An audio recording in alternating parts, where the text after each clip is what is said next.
tell us more about that miraculous happening of your second birth.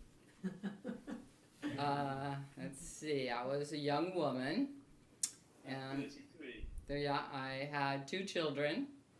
My daughter El Rhea, my son Jeremiah, and I was a devotee of Adida, and I didn't physically. I wasn't in his community at that time, but he was serving my understanding through transmitting his state to me. So during that time I would experience a lot of samadhi experiences, nirvikapa, different periods of going through that. And at a certain point, all the chakras released and opened. And where I was living in Long Beach, California, and my day was involved in essentially living a very simple life with this spiritual process. And at a certain point, I realized there was no work left to do, and there was nothing left. And I recognized that there was the act of contraction itself was, even on the purest level, on the causal level, was unnecessary and unneeded and unnecessary, and wasn't truly existing, wasn't reality. So at that point, I just got up and that was it.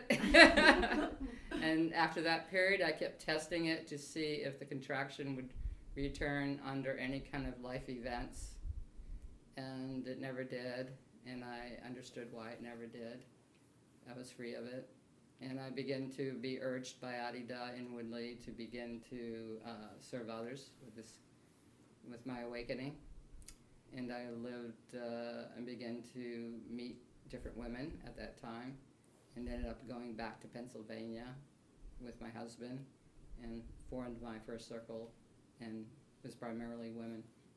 And then my path became helping women to see the limits of their conditioning. Given we're living in a patriarchy, they were doubly had a whammy against them, that they did not have the right to learn or understand their own enlightenment, and they were deprived of many opportunities here to be able to generate their own impulses. And so we formed a group at that time, and we had a lot of wild experiments exploring the nature of that programming, as well as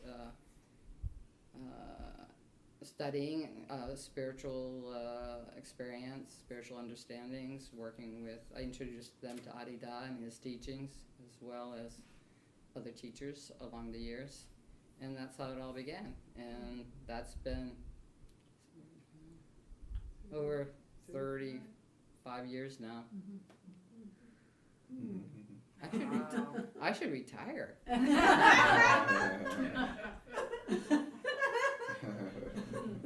I'd go on a cruise, but COVID. You can't do anything anymore because of COVID. So that's my story, and I'm sticking to it. Beautiful. It's our story. Yeah. And so, you're welcome. And some of the original people are still here. Of course, my daughter is still here. Plus 3, plus 4.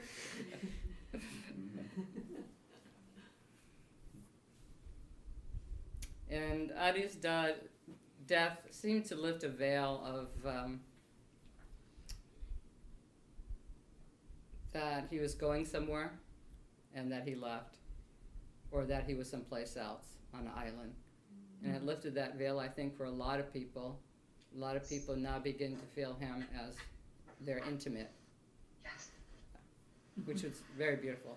So when a realizer drops the body, that's what happens. You don't lose them. You now feel them as your intimate, directly, without the form of the organization or the teaching or whatever, what other people tell you or what status you have or don't have in the world or in the community. You begin to feel them directly as your intimate, if you allow it, you know.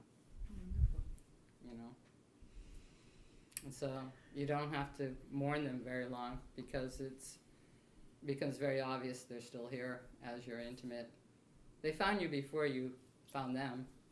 They were your intimate before that. They were your intimate during the time you struggled to be their disciple. And afterwards, when they drop their body, that bond or union or relationship only deepens if you allow it. It doesn't go away and fade with time. It doesn't. It only goes deeper. And so you don't have to be afraid of that death, or your own death as well. When you die, you will be with that one. You will be with the deep one that you are as your very self. And you'll begin to recognize yourself as that one. But it's nice to be on the journey of feeling the intimacy as well as the recognition that you can never be alone because you are that one. The one you love the most is your very self, your very heart. And the outside representations or transmissions of that get deeper, and they go deep, and then they just become that. There's no separation from that.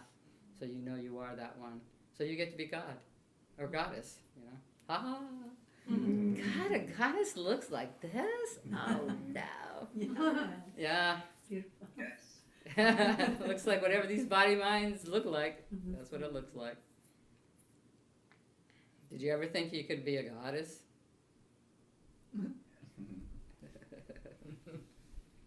Well, body minds are funky, but they're also this wonderful vessel. Yeah. Yeah. Gotta love them, even when they're old and creaky. Even when they're young and hormonal.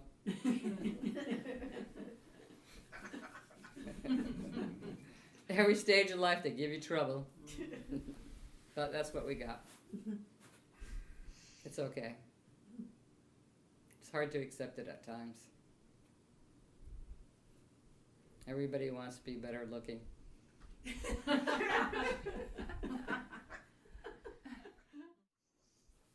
All right, well, good night, everyone. I appreciate you all being here. Thank you, Santosha. Thank you, Good night. Santosha. Thank you, Santosha. Bye-bye. Good night. Good night.